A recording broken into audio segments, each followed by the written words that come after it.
The Game Plan. The 21st Century Launchpad by David McKerracher.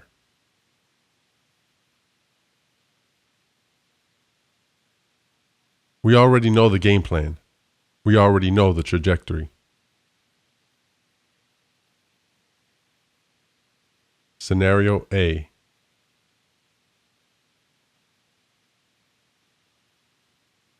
We'll talk about the less likely, optimistic alternatives, what we'll refer to as Scenario B, later.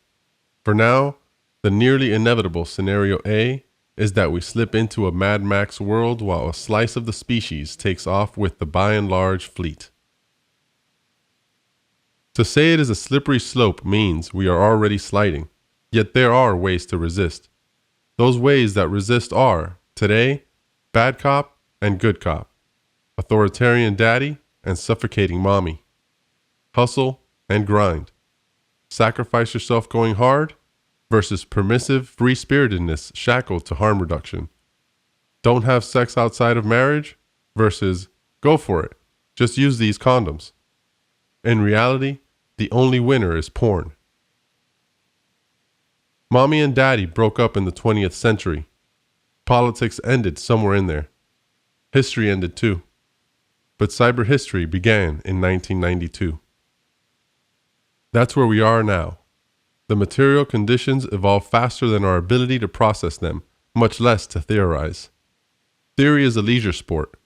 Instead, we have the bastard cousin, luxury beliefs. Luxury beliefs in left academia, whose grievance studies start not with Adorno, but in middle school, if not earlier. Anti-bullying as politics. Bullying in the name of anti-bullying as radicalism. Dog whistle spotting online, scraping forums and collecting receipts is the only activism that remains. The right wing tries to render itself synonymous with the common sense demonized by the cathedral. Populism is a cheap comeback for a down-and-out loser chagrined by the fact that it is okay now to be racist against white people. They say it's not racist because they've redefined the terms to make it okay to be what, just yesterday, meant racist. Right-wing daddy takes the hits and says, "Look what your mother does to me. You see why I left, right?" Left-wing mommy says, "He is a paranoid and narcissistic bully." They pull the child into two halves. We can't blame people for assuming that never again shall the twain meet. 30-year-old anarchists in their parents' basements chant, "A people, united, will never be divided," while they follow Hassan Piker through a video game. 30-year-old men's rights activists play with cryptocurrency and feel edgy because they can say nigga, faggot, and retard in chat rooms. Incels transition their genders and get hooked to the experience of switching between testosterone and estrogen. For the first time ever, they feel seen. For the first time ever, they feel agency. Things are getting real for the first time. But the real has long since abandoned reality. Itty is all that remains.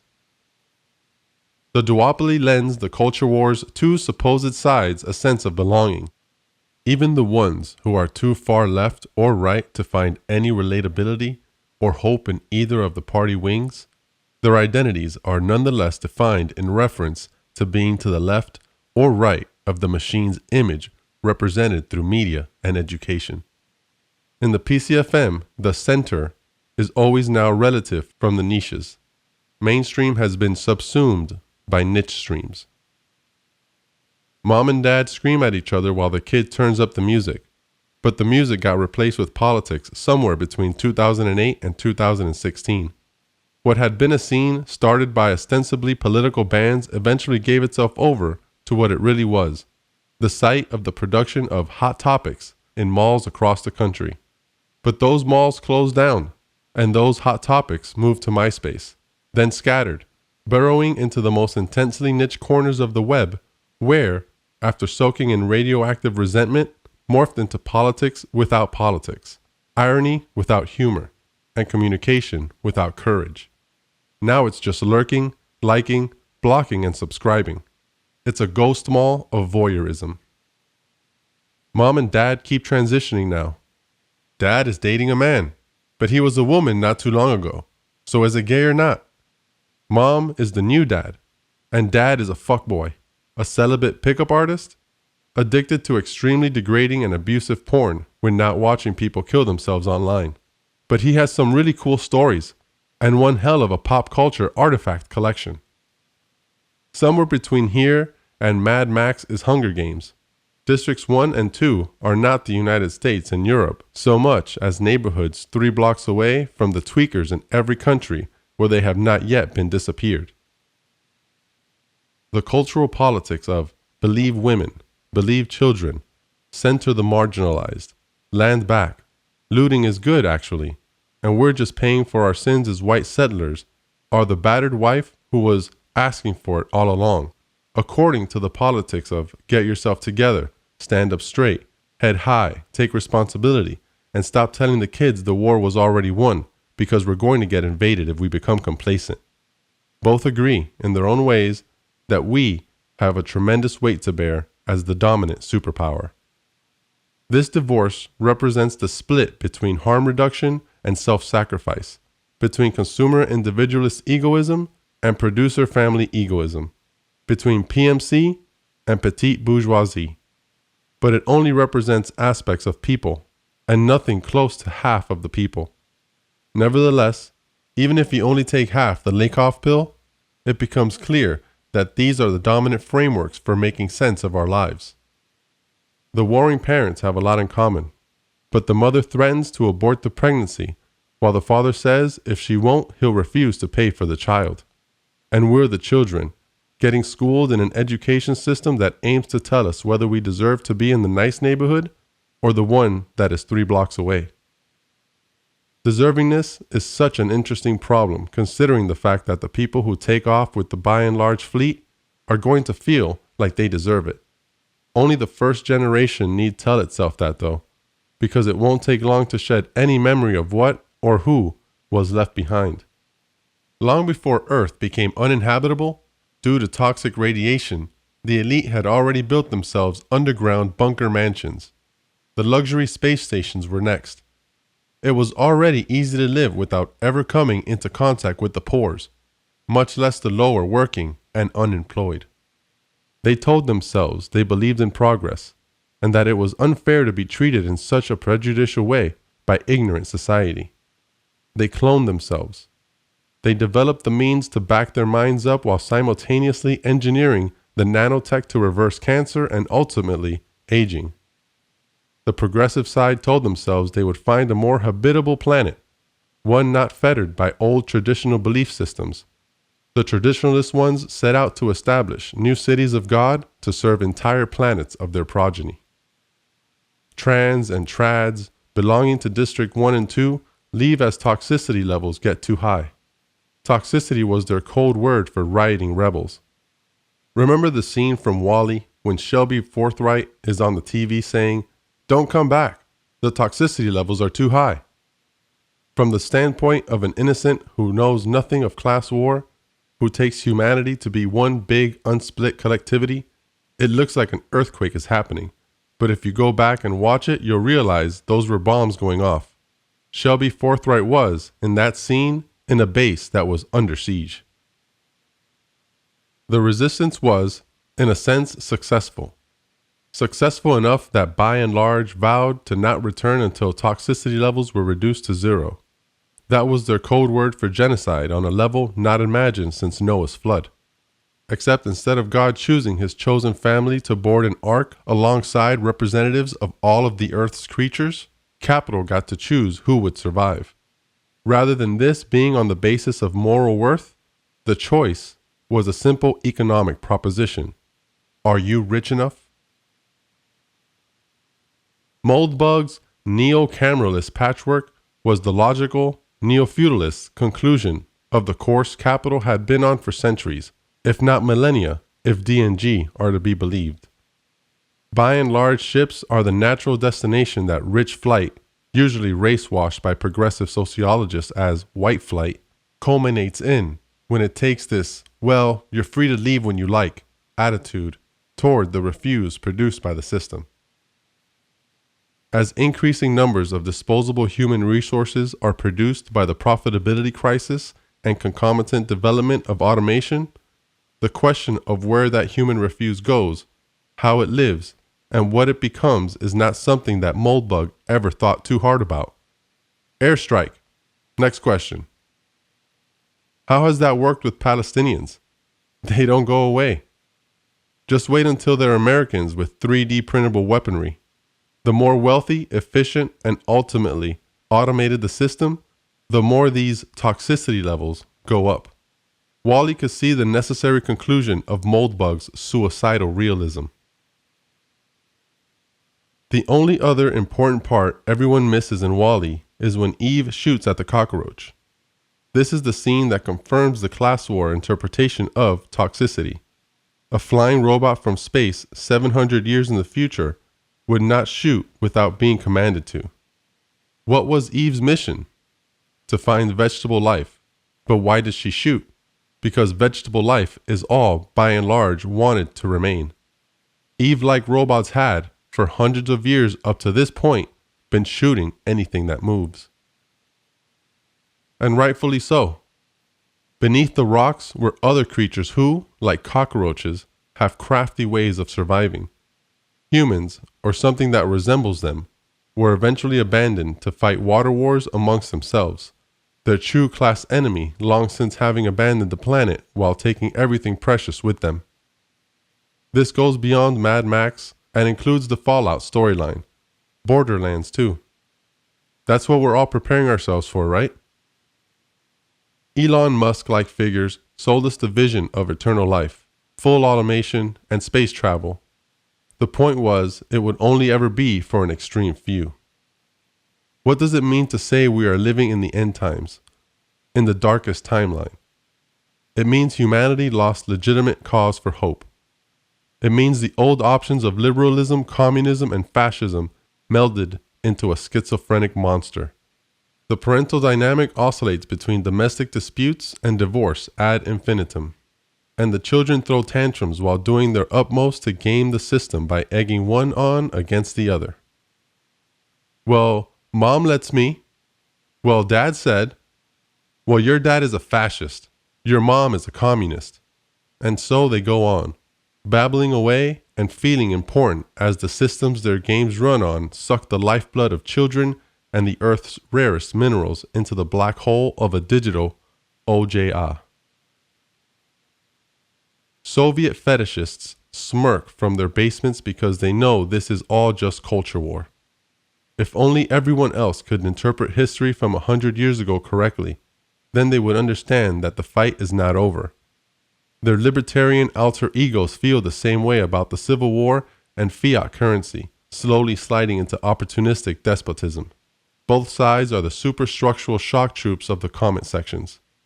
They police the CIA's surveillance mechanisms while teaching the algorithms what words to silo from general view.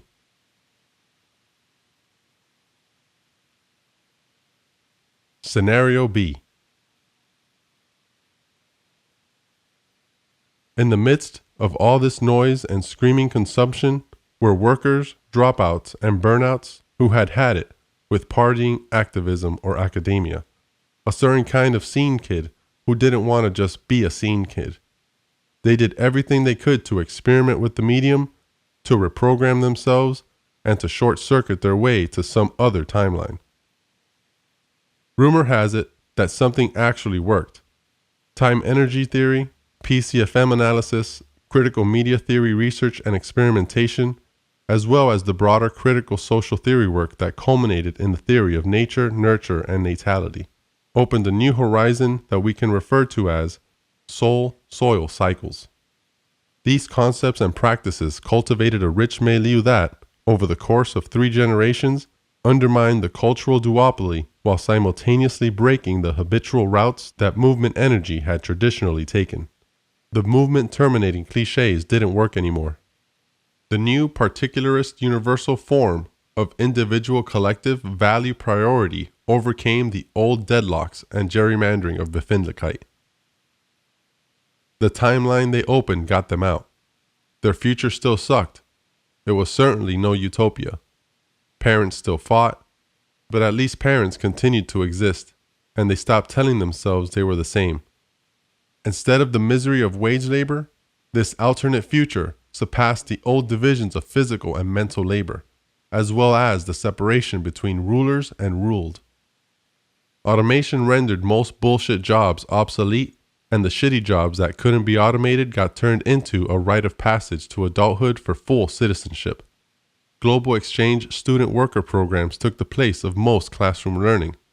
What couldn't be done via video games and in-person sports was learned via audiobooks while doing community service in the ever-shrinking realm of heteronomy.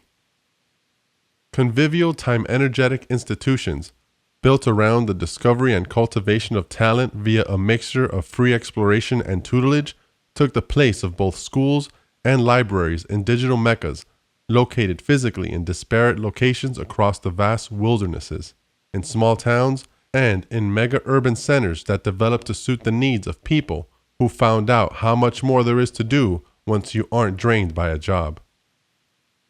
The immigrant and refugee problems never really went away, because climate change never really smoothed out and shit got crazy. For every ecological disaster, a new technology was created to solve the issue, and with it came new problems. So there always remain lots of incentives for engineers to keep researching. War and disease never ended either. For these same reasons, in addition to Chesterton's reason, war will never go away. So long as there are humans, there will be ideas and values. Humans will disagree about these. And if they really matter, these disagreements will lead to conflict. But the nature of war changed. Of course, class in the sense of the dehumanizing institution of high school classes ended, and class in the sense of being a worker whose life is easily reduced to a job and short-term consumerism ended. But incentive structures and hierarchies of excellence didn't go away. They proliferated.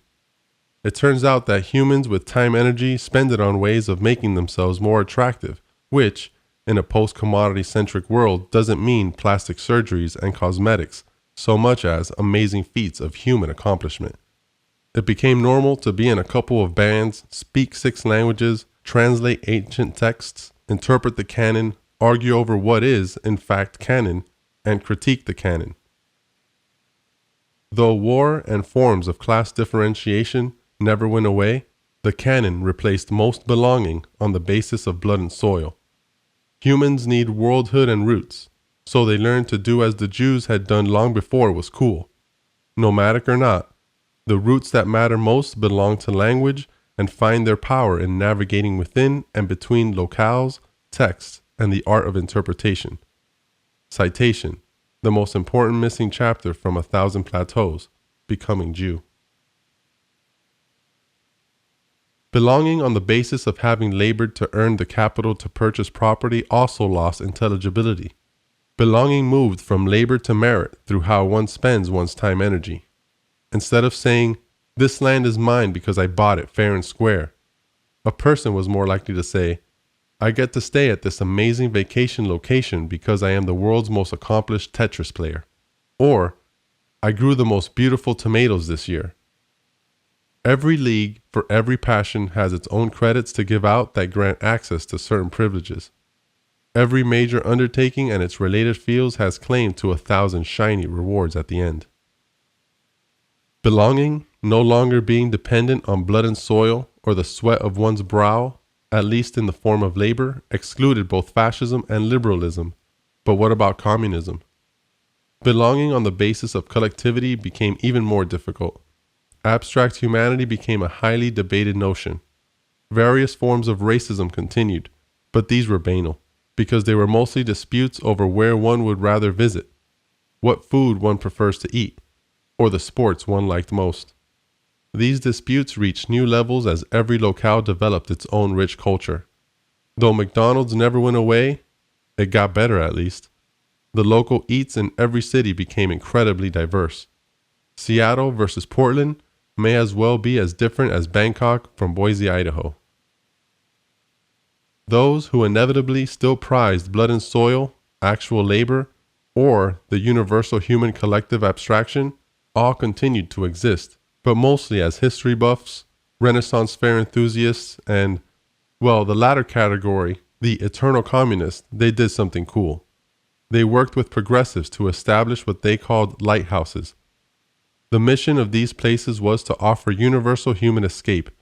Children who didn't like the way they were raised could go to these places, either because they ran away or, at a certain age, were free to leave. These lighthouses were always the proper calling that pulled at the heartstrings of the progressive collectivists from the past. They became the escape valve for multipolarity. The blood and soil types who needed war eventually got war games that were so realistic it left little to be desired IRL. Those who, by the sweat of their brow, sought to care for the earth and earn their keep, to be good stewards of the land, went into the Forest Service, Fish and Game, or became small-scale farmers. Small farmers were needed because it turns out that's not just something people want to do because growing things is cool and most local produce is better than imported goods, but more importantly, the cultivation of soil got raised to the level of a religious exercise. Soil-soil cycles praxis became the primary mode shared between all the Earth's radically different locales. For those who wanted to experiment with less earthbound cycles, spaceships were the way out. While the Earth's inhabitants became more like the Amish, the spaceships in Scenario B became the laboratories of cyborg human futures. The new parents who made all this possible had one of the most difficult tasks. Working together in the 21st century had become almost impossible. Usually, what people would do is segment themselves off into micro-niche generational cohorts. But ways of relating to oneself and others through time laid a path forward, not within a decade or a single generation, but as a result of multi-generational effort to establish a new symbolization. Their lives were not the easiest, nor were they necessarily remembered by those who stood to gain from their sustained effort and passion. Most people didn't understand what they were doing when they were doing it, and by the time everyone got the memo, its source was long since forgotten. TU became the proto-T3 flagship, pioneering a way for future lighthouse constructions. Its ongoing research seminars trained a subsection of a few generations of teacher-parents to take a path that would have otherwise been missed. Something between the life of the mind and practical living, beyond specialization or being generalist. These parent teachers could build, grow, and read anything. They materialized a new synthesis of human being whose mode led the way above or against or beyond left versus right. Something called to them to sidestep the old traps. Many heard the call, but few answered, and fewer held the course. It was too easy to get swept up by the riptides of the algorithms, by potential prestige in academia, or the incessant pull to do something intelligible by the standards of existing activist communities. Scenario B only opens up to those who saw the futility of all three while nevertheless persisting to overcome the fears and rewards of immediacy. Scenario B reads like early Christian history. Instead of telling tall tales about a divine Jew who never did anything wrong but was put to death anyway, thus proving the insanity of the system of blood guilt, blood sacrifice, TU hyperstitioned the future with Timenergy and showed others that being human is more than just producing or consuming along the circuit of capital in an endless cycle around the OJA at the end of history. They reminded people that there's more than just being security conscious or open-minded, conscientious or agreeable. They reminded people that politics and careers are a sad excuse for a personality. Early Christians were persecuted because they couldn't be integrated into the state. A few hundred years later, a bunch of their books were collected and enshrined within what was called the Bible. The millennium was, then, forever shaped by their fundamental belief that the era of blood guilt, blood sacrifice was over, replaced by grace and forgiveness. Whereas, with grace and forgiveness, early Christianity succeeded in putting an end to the rule of bloodlines and their regimes of penal atonement, TU's time-energy theory brought an end to liberalism's flattening of the horizontal and vertical dimensions of human life, separating true excellence from meritocratic achievement, and rendering forever impossible the thought that the human can be understood simply on the basis of how it has been or the ways its animal likes to consume. The human, in its noble sense, is time-energy rich, capable of cultivating talents in a passion-driven world of tutelage. TU did this through the decades-long, meticulous work of crafting within the furnaces of praxis concepts that were seductively intuitive, yet impossible to integrate without changing the fundamental symbolic coordinates of human reality. The end. Postscript on Scenario C. Scenario C is more likely than either A or B. In Scenario C, the Scenario A goes on without stop for millennia. Humans lose any sense for what it ever meant to be human. They become the literal extensions of power and nothing more, ever expanding through the universe. What separates Scenario C's grimdark future from what was shown for Scenario A is that a part of Scenario B lives on in C. The spark of human spirit is kept alive, just underground. Disparate nodes across the globe barrel down and focus on the collection, reading, and remembrance of great text, while just trying to survive. Not only in the present, but for millennia. Underground family networks that span 50,000 years first found their launchpad in the 21st century, where they forged rhizomatic strongholds meant to outlast the coming Great Dark Age. There's a lot of stuff at Theory Underground. There's a ton of stuff on the front end, and there's even more on the back end. And so no one would blame you if you were like, I don't even know where to begin. The same is true with the world of theory. Where do you even begin in the world of theory? When I started this 3 years ago, Theory Underground was, and I think still remains, the only neither left nor right approach to theory that is critical of the presuppositional frameworks of both left and right, as well as everything else, down to the very medium itself, right? We have, at this point, developed a ton of on-ramps into the world of theory for people who are new to it. You might be a postgraduate, you might be a high school dropout, it doesn't matter. Workers with earbuds, renegade professors, it doesn't matter. This is a place where you are able to do stuff that you would not be able to anywhere else. But what, do you want to go back and binge 100 hours of private lectures? Maybe. But if you don't, and you want to actually do stuff with us, well then, I have exciting news. 2026 is around the corner, and we're kicking off a year of Theory 101. Lectures on Introduction to Karl Marx, Introduction to Martin Heidegger, Introduction to Emmanuel Levinas, Introduction to Bourdieu, Baudrillard, Lacan. There's so many of these thinkers that seem impenetrable, but they're not actually. That once you understand some of their basic concepts, you then are going to have a much easier time reading them on your own. But more importantly, it's situating them within the broader field that they are a part of, which is not just the world of theory, but is also the world of philosophy, which is itself a part of the world of the humanities, which is itself a part of the world of the liberal arts. To situate is one of the big projects of 2026. Would you like an introduction to the situation and to thinking about it through all of these amazing thinkers? Well, you might want to become a subscriber then.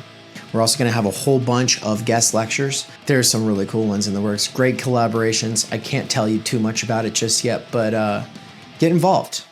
If you want to become a subscriber, there are 3 tiers of involvement that you can subscribe at.